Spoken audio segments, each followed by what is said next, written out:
I have always been the family disappointment.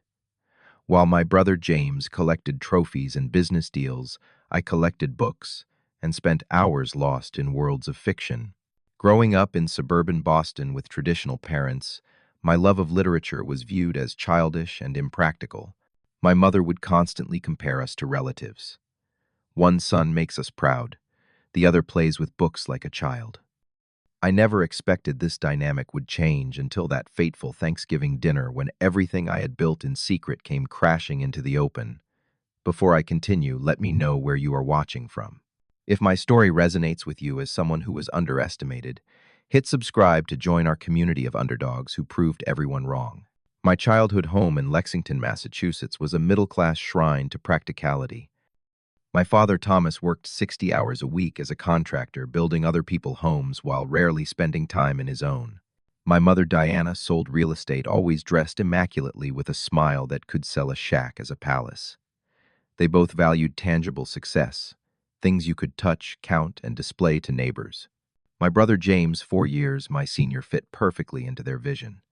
By age 10, he had filled a shelf with baseball trophies. In high school, he was team captain, student council president, and took summer jobs at construction sites with Dad.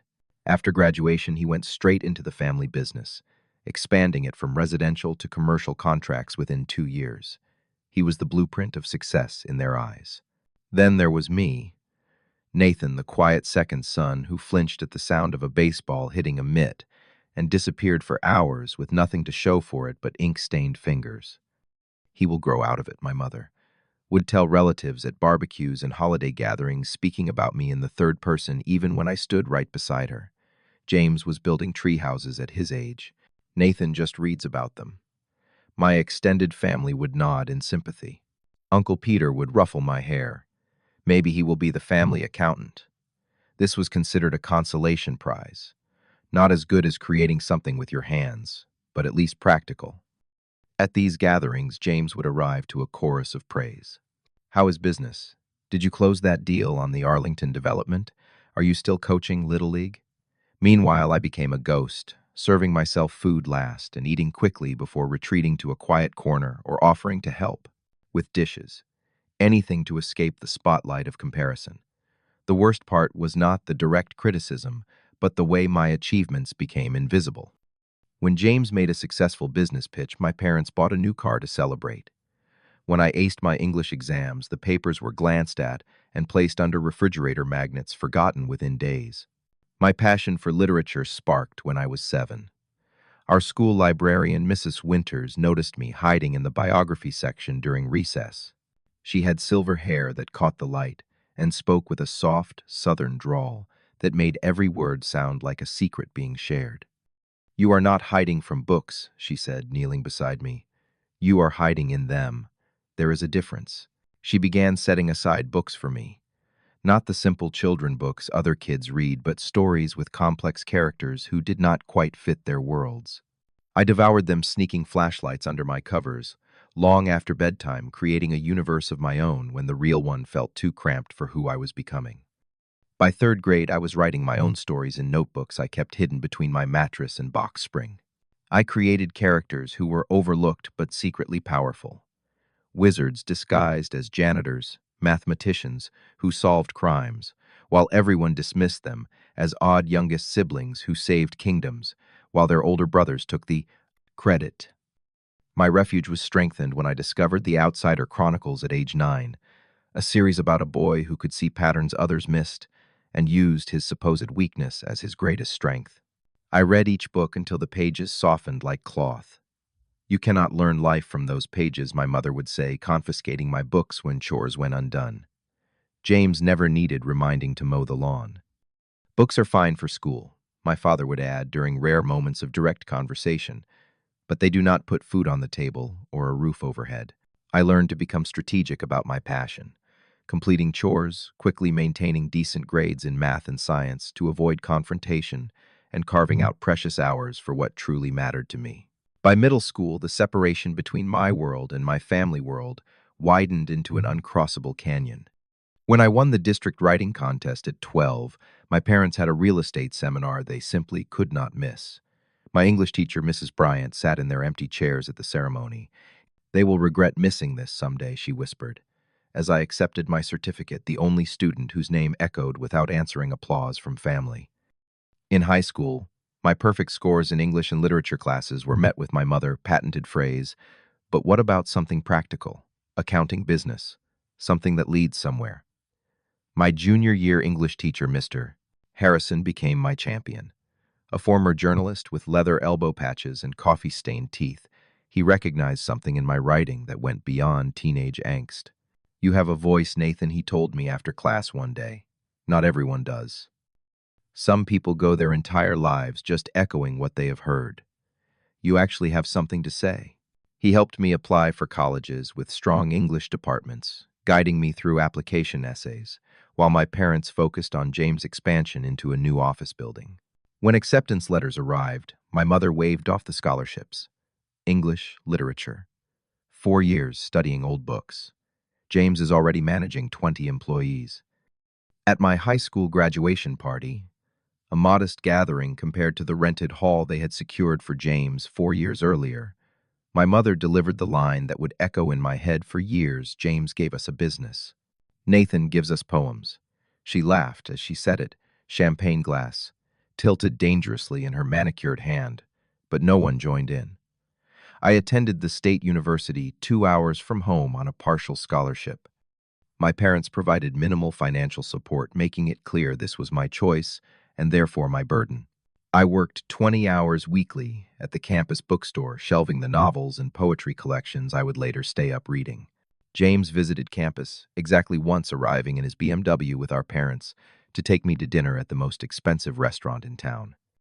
They spent the meal discussing the business occasionally, asking if my classes were interesting with the same tone.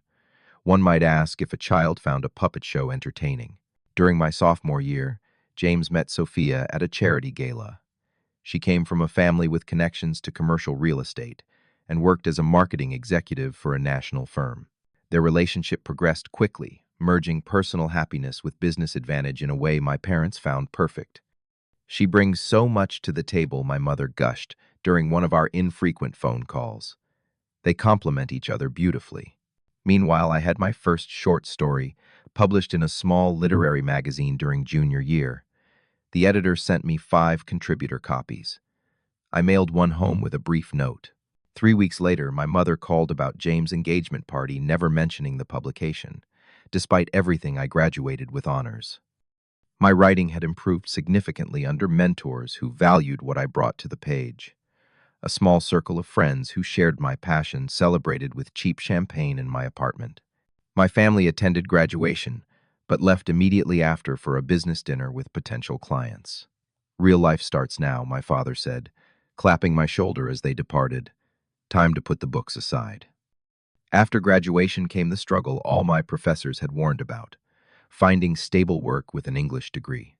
The publishing industry was competitive and insular, but I managed to land an assistant position at a mid-sized publishing house in Boston.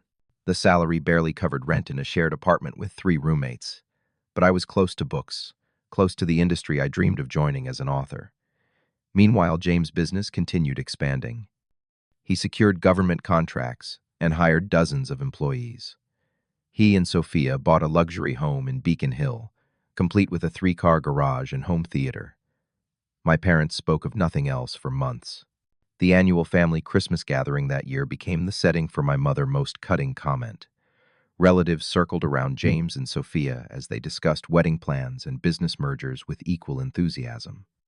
I stood by the fireplace nursing a drink and answering the usual questions about when I would find a real career. As dessert was served, my Uncle Frank kindly asked about my job. Before I could answer, my mother laughed and addressed the entire room. "One son makes us proud. The other plays with books like a child. But we love them both. Do not we, Thomas?" My father grunted agreement without looking up from his pie. The room fell into uncomfortable silence. I felt 20 pairs of eyes alternating between studious examination of their desserts and pitying glances in my direction. Uncle Frank cleared his throat and quickly changed the subject to golf. I excused myself early, retreating to the guest bedroom where I had spent so many family gatherings as a child. Sitting on the edge of the twin bed, I texted my roommates that I would be home early, unable to stay another night as planned. What no one at that Christmas gathering knew was that I had been writing seriously for years. Every evening after work, every weekend while others socialized, I wrote. My apartment roommates thought I was antisocial, but I was building worlds, refining characters, and honing my craft. After a year of rejections, I began submitting my first novel manuscript to literary agents under a pseudonym. I chose to use one not out of shame, but as armor, protecting my work from being dismissed, as Nathan's latest hobby before it could stand on its own merit. The first 20 rejections stung. The next 30 numbed me. I revised between submissions, taking every constructive comment to heart. At the publishing house, I had been promoted to editorial assistant, giving me insight into what acquisitions editors sought in manuscripts. Eleanor Voss, a senior editor who had been in publishing for 40 years, took me under her wing. She noticed me reading manuscripts during lunch breaks and offered guidance that proved invaluable. You have good instincts, she told me, but you need to remember that publishing is both art and commerce. The best stories find the balance. When my 46th submission received a request for the full manuscript, I almost deleted the email thinking it was spam. 3 weeks later, a boutique literary agency offered representation. 6 months after that, my novel sold to a small but respected publisher with a modest advance. I maintained my day job and kept my writing career private. The book was published with minimal marketing, but found a dedicated readership.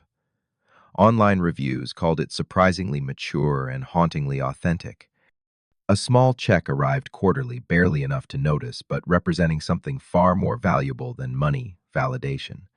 James and Sophia engagement party was held at an exclusive country club with 200 guests. My parents contributed significantly to the event, proudly telling anyone who would listen about the custom invitations and gourmet menu. My invitation arrived 3 weeks after everyone else had an obvious afterthought. I attended alone, wearing the only suit I owned, purchased for job interviews 3 years earlier. During the cocktail hour, I overheard my mother speaking to Sophia. Mother, we are so blessed with James. He has always known exactly what he wanted and how to achieve it. Nathan is, finding his way still. He is happy in his own little world, I suppose.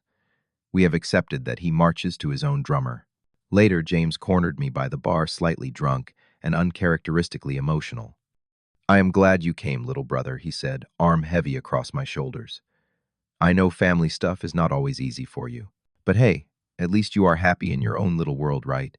Some people never find what makes them content. The comment echoed my mother's words so perfectly I wondered if this was a rehearsed family position on me. The black sheep who at least had the decency to be content with his mediocrity. I smiled and congratulated him, feeling the familiar pain of being the family cautionary tale. James was what happened when you followed the proper path. Nathan was what happened when you strayed. What they did not know was that my second novel had gained significant attention. My agent negotiated a deal with a major publisher, including foreign rights. Still writing under my pseudonym, I began receiving invitations to literary festivals and book signings. I maintained my job at the publishing house, took vacation days for book events, and lived a strange double life. By day, I was Nathan, the underpaid editorial assistant. By night, I was becoming a respected literary voice. The first time I saw my name on a most anticipated books list, I nearly called my parents. My finger hovered over their contact information before I put the phone down. Years of dismissal had taught me to protect my vulnerabilities. Besides, a part of me, a part I was not proud of, wanted to succeed beyond their wildest expectations before revealing myself. My second book was nominated for a prestigious literary award. Though it did not win, the nomination boosted sales significantly. My publisher increased the marketing budget for my third book, scheduling a 10-city tour. I requested extended leave from work, citing family issues. My modest apartment remained my home base, but my bank account had grown substantial enough that I no longer needed roommates. I lived simply, saving most of my earnings while watching my parents continue to celebrate James' business acquisitions and wedding plans on social media. At one literary event, I had to wear glasses I did not need, and a hat pulled low to avoid being recognized by two coworkers from the publishing house who had come to see the exciting new author. The irony was painful. hiding my success from the very industry I worked in to maintain my secret. The annual Thanksgiving dinner at my parents' house had become a tradition I endured rather than enjoyed. This year would be different, only because James and Sophia would be announcing their wedding date. I arrived with a signed copy of my latest book as a gift for Sophia. Through James' occasional comments, I knew she was an avid reader, and my research had discovered she followed my pseudonymous author account on social media. The inscription was generic enough not to raise suspicion, but personal enough to be meaningful if the truth ever emerged. The house smelled of turkey and cinnamon, unchanged from my childhood. Family photos lined the hallway. James in graduation robes, James at business awards, James and Sophia at their engagement party. The last photo of me was from high school graduation. Nathan, you made it. My mother greeted me with a quick cheek kiss. James and Sophia are in the living room. Wait until you hear about their honeymoon plans. Sophia's father is lending them his villa in Tuscany. The afternoon proceeded as expected. My father alternated between carving the turkey and checking the football game. Aunt Meredith asked if I was still at that book place and whether I had met a nice girl yet. Uncle Frank, always the kindest of the relatives, asked specific questions about publishing that I answered as vaguely as possible. After dinner, James and Sophia announced a June wedding date to enthusiastic applause and toasts. My mother immediately launched into wedding planning talk with Sophia, mother discussing flowers and venues with the strategic precision of a military campaign. I handed Sophia my gift during a quiet moment. I heard you enjoy reading. This author is really gaining recognition. I thought you might like it. She examined the cover with genuine interest. Oh, I have been meaning to read this. I love their first two books. The way they write about family dynamics and identity is so powerful. She opened to the inscription and smiled. Thank you, Nathan. This is actually very thoughtful. I felt a strange combination of pride and fear as she tucked the book beside her purse. The walls between my two lives suddenly seemed dangerously thin. As coffee and pie were served, Sophia excused herself to use the restroom, taking her phone and my book with her. When she returned 15 minutes later, her expression had changed. She kept glancing at me with wide eyes, then looking away when I caught her gaze. Later, as family members dispersed to various rooms, the men to watch football, my mother and aunts to discuss wedding details, Sophia approached me in the relatively quiet kitchen. Can I talk to you for a second privately? She gestured toward the back porch. Outside, in the cool November air, Sophia turned to me with the book clutched against her chest. I hope you do not think this is weird, but I was so excited about the book that I looked up some interviews with the author. She paused, studying my face. And the more I read about them, the more familiar certain details seemed. Their hometown, their age, even some childhood anecdotes. My stomach tightened. Oh, so I Googled your name just out of curiosity. And I found an old college newspaper article about you winning a writing award. They published a sample. She took a deep breath. The writing style is identical. And then I found a photo of the author from a book festival. It was blurry, but... Nathan, are you actually writing under the name? Yes, I whispered, surprising myself with the admission. Please do not tell anyone, especially not the family. Sophia's eyes widened.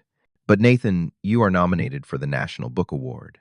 Your last book sold over 200,000 copies. Why would you keep this secret from your family? Before I could answer, the sliding door opened behind us. There you two are, James said. Mom is asking about wedding cake flavors, Sophia. Sophia turned, still clutching my book. James, did you know your brother is Sophia? Please, I interrupted. I would rather not, Nathan, is what James looked between us, confused by the tension. Sophia glanced at me apologetically, then blurted out, Your brother is an acclaimed author. The book he gave me. He wrote it. He is writing under a pseudonym, and he is incredibly successful. James stared at me, mouth open. What, that is ridiculous. He laughed, but uncertainty crept into his expression. Right, I remained silent, which was answer enough. Holy shit, James whispered. Are you serious right now? The sliding door opened again, and my mother appeared. What is everyone doing out here in the cold? The pie is getting Mom, James interrupted. Did you know Nathan is a published author? Like a successful one. My mother laughed dismissively. Oh, has he been telling you about those little stories he writes? That is sweet of you to humor him. Sophia. No, Mrs. Wilson, Sophia said firmly. I recognized his writing style and did some research. Your son is writing under the name that was just nominated for the National Book Award. He has sold hundreds of thousands of books. He is the real deal. My mother's expression froze between a smile and confusion. That is not possible. Nathan works at a publishing house as some sort of assistant. I can prove it, Sophia said, pulling out her phone. She quickly navigated to a website and handed it to my mother. These are the sales rankings. Here are the reviews from the New York Times and the New Yorker. And here she scrolled to another page are the literary prizes. My father appeared behind my mother, drawn by the unusual gathering on the back porch. What is going on out here? The next few minutes unfolded in slow motion. My mother staring at the phone screen, scrolling with trembling fingers. My father looking over her shoulder, squinting without his reading glasses. James alternating between shocked stares at me and excited explanations to other family members who had begun to gather. I do not understand. My mother finally said, looking up at me, Why would you keep this from us? I always knew you had potential, Nathan. I always said that, did I not, Thomas? The revisionist history was so immediate and complete that I almost laughed. Years of dismissal of being the family disappointment, and now she always knew I had potential. No, I said quietly but firmly. You did not. What you always said was that I was wasting my time, that I was playing with books while James was doing something real, that one son made you proud and the other was a disappointment. The porch fell silent. Even the distant sounds of the football game seemed to fade away. I never said you were a disappointment, my mother whispered, but her eyes showed she knew it was a lie. You said it at last Christmas, in front of everyone. I turned to my assembled relatives. One son makes us proud, the other plays with books like a child. Those were your exact words. My father cleared his throat uncomfortably. Son, I am sure your mother did not mean. She meant it, I said. You both meant it. Every time you missed my writing awards to attend James' business functions, every time you dismissed my goals as childish fantasies, every time you held up James as the model son while treating me like a cautionary tale. To my surprise, James stepped forward. He is right, Mom. You and Dad have always treated Nathan like he was less than me because he followed a different path. My mother's eyes filled with tears, but I could not tell if they were from remorse or embarrassment at being called out publicly. I am going to get some air, I said, pushing past the small crowd and walking toward the old oak tree in the backyard. A moment later, Sophia joined me. I am so sorry. I did not mean for it to come out like that. I leaned against the rough bark of the tree, feeling oddly calm now that my secret was exposed. It is okay, I told Sophia. Maybe it was time. She studied me with genuine interest. Your writing is beautiful, the way you capture family dynamics. Now I understand why it feels so authentic.